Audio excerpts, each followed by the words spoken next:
नमस्कार, मी सागर पाटील. मी आज का अकोला पेपरचा मुख्य संपादक. आज आम्ही सगळ्यात चांगल्या व्यक्तिमत्वाला भेटायला आलो होतो. त्यांचं नाव आहे शीतल शेगोकर. जे शीतल शेगोकर आहेत ते मानव अधिकारांचे म्हणजे महाराष्ट्र अध्यक्ष आहेत. त्यांना आपण काही प्रश्न विचारूया. मॅडम, आपण शेगाव परिसरामध्ये कोणत्या प्रकारचे काम करतो? शेगाव परिसरामध्ये मी गेले जवळपास 1 ते 2 वर्षापासून महिलांवर होणारे अत्याचार त्याविषयी काम करत आहे आणि महिलांना न्याय द्यायचं काम पोलीस स्टेशनचं झालं, त्यांच्या घरगुती कौटुंबिक हिंसाचार झालं, परत जर त्यांचा काही शारीरिक मानसिक छळ होत असेल तिथं जाऊन आम्ही सक्षम तिथं त्यांचं सखोल अशी माहिती करून त्यांना न्याय द्यायचं काम करत असतो. आता तुम्ही बघा, आजचा कार्यक्रम ठेवला होता, कशा प्रकारे कशाला ठेवला?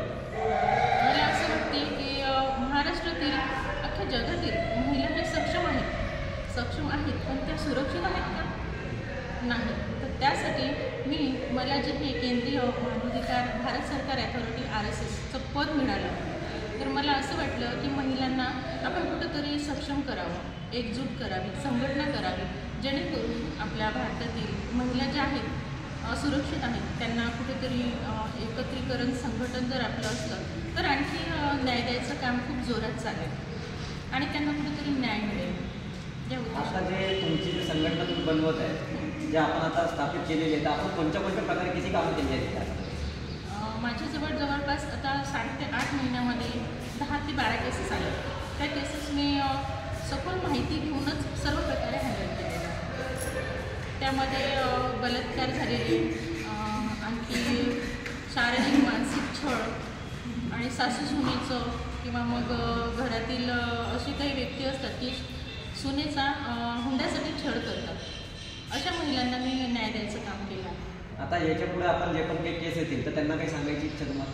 हो, मला असं सांगायचं आहे की आमची जी संघटना झाली आहे त्या संघटनेच्या अनुसार ज्याही महिला पीडित असतील किंवा महाराष्ट्रातील कुठंही, मी महाराष्ट्र महिला राज्य अध्यक्ष आहे, या नात्याने सांगू इच्छिते की महाराष्ट्रामधील कुठल्याही महिलेला जर असं मानसिक छळ किंवा त्यांचं असं लैंगिक शोषण होत असेल तर मला नक्कीच माझ्या नंबरवर संपर्क करावा, जेणेकरून आमची जी संघटना आहे ती तिला 100% न्याय मिळवून द्यायचं काम करेल.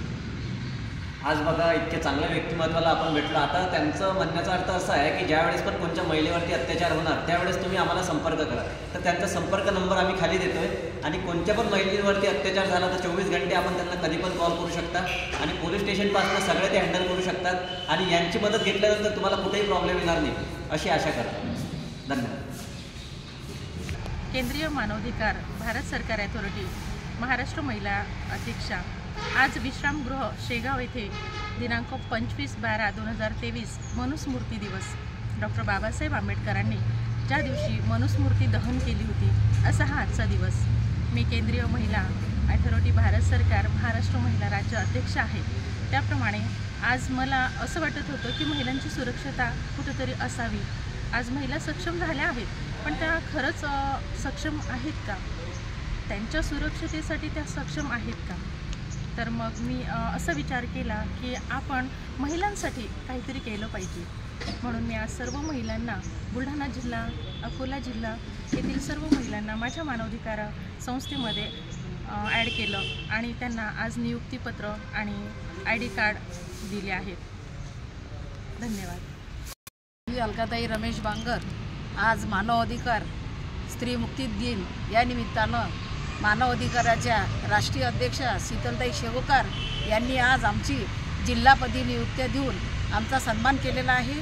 त्याबद्दल आम्ही त्यांचे आभारी आहे आणि आमच्यावर अशी जबाबदारी टाकलेली आहे की आज कुठल्याही महिलावर अन्याय होत असेल त्यांनी आम्ही आज एक संघटन, महिलांचं संघटन करून आज त्यांना आम्ही वाचा फोडायचे काम करूया आणि त्यांना योग्य न्याय देण्याचे काम करूया. आज आम्ही अशी एक महिला दिनानिमित्त एक शपथ घेत आहोत की कुठल्याही महिलावर कुठेही अन्याय झाला असेल आज आम्ही एकजुटीनं तिथं जाऊन त्या महिलावर अन्याय झालेला आम्ही त्या महिलेला तोंड देऊया आणि त्यांचा अन्याय झालेला यांना रोखून की जेणेकरून दुसऱ्या महिलेवर कधी अन्याय झाला नाही पाहिजे.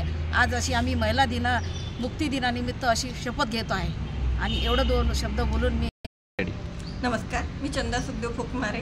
आज महिला मुक्ती दिनाच्या कार्यक्रमानिमित्त आम्ही सगळ्या महिला भगिनी इथे एकत्र जमलो आणि मुक्तिदिन साजरा करायचा तर मुक्त व्हायला अधिकारी पाहिजे, तर ते अधिकाऱ्याचं आज पद आम्हाला शीतल शेगोकार यांनी दिलं मान्य अधिकार अथॉरिटी थ्रू भारत सरकारच्या. तर आम्हाला ज्या पदाचा सन्मान करायचा आहे आणि आज खऱ्या अर्थाने महिला मुक्तिदिन साजरा करायचा आहे.